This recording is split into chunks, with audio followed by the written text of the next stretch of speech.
That's the music of Deep Purple from the current album, Come Taste the Band. And if I may pun a little, it's a very tasty album. But then, aren't they always?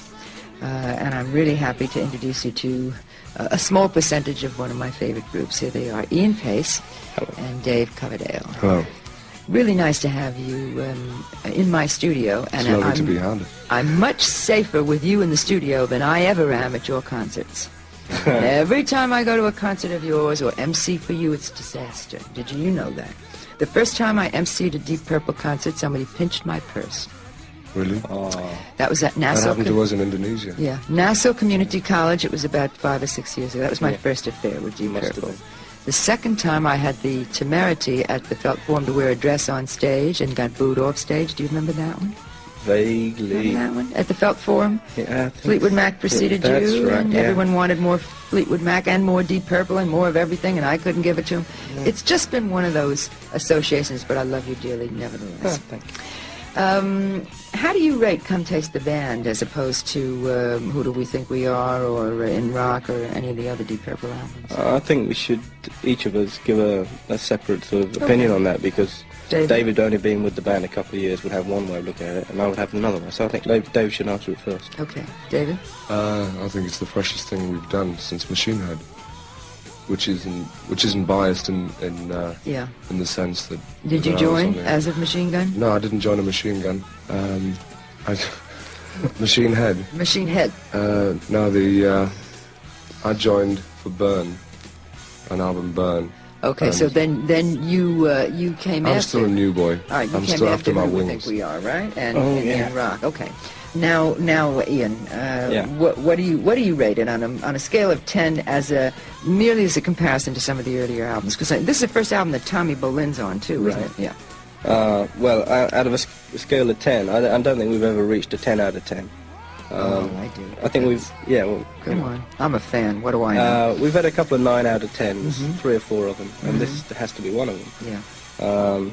Being with the band through, what is it now, getting into its 8th year, That's right. I've seen like a steady progression within all the changes, and I think that this album has helped us catch up a couple of years that we'd maybe lost by just becoming stagnant again within what we could do. Yeah, right. Yeah. So I think we've sort of caught up with 1976 now. Yeah, I think the band changed most drastically after the first and second album. After Shades of Deep Purple and Towson, it was a radical change because, in my opinion, you were heading towards some kind of country rock in that very first album. Shades of Deep Purple with things like It's a Hard Road and Spell on You. I mean, it was almost a country blues rock thing, and then all of a sudden you went boom in the other direction. When we first formed, there was a huge amount of arrangement in everything we did. Everything had a set pattern, and the pattern never varied. We managed to tolerate that through to like the third album, which sort of faded into nothing. We just called Deep Purple. Wait a minute, In Rock, wasn't it? Third album? No, Rock followed that. In Rock was the first album with Gillan and Glover. So the first 3 albums with the original lineup sort of filtered themselves out because everybody was getting so bored with just playing the same thing every night without any chance to embellish on it or rearrange. Yeah, well, you became the real movers after In Rock, and that was kind of it put you on in a very unusual niche, a very unique niche with the rock. Lucky for us, I mean, because you gave the real rock devotees something to chew on all these past 5 or 6 years. Yeah. This is the Nightbird, Alison Steele, and our guest today, Deep Purple. And Ian and David are with me in the studio, I'm happy to say. David, do you think, as far as I'm concerned, Deep Purple is one of the last holdouts for really heavy rock, you and maybe Black Sabbath and a few others. Do you think the hard rock is on its deathbed? I don't know. It's all I consider the music we play is just rock and roll, good time rock and roll. Oh, it is good time, no question about that. There's a saturation in the market now. There's so many artists, so many groups and people coming up. I think as long as we can have a good time and keep coming up with fresh material, fresh albums, like I think Come Taste the Band is, then I don't think we have anything to worry about. I think it's going really very well. It's going as well as ever at the moment. Do you feel that the kind of rock that you lay down can survive, Ian? I mean, do you think it's...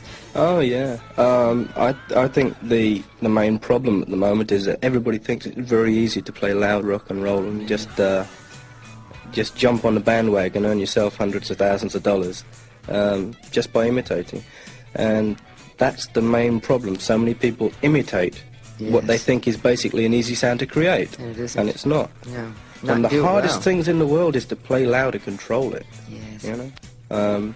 While an outfit, a group, whatever, a band can be exciting, can be up to date, can give people what they want to hear, then there's no reason why that outfit, band, group should ever sort of stop. Do you perceive your audience to be a specific... is there a prototype to a Deep Purple fan? I don't think so. A few years ago I would have said yeah. We would tend to not really get people over sort of like 23, 24 years old, you know, like en masse. But now they're younger and they're older. Like the whole sort of width of the age has gone up and down. And down, yeah. You get 12-year-olds and you get 30-year-olds. Obviously they're growing up with us, you know. You get people growing up with the band as well as people... Oh, yeah, coming people who've into just discovered it.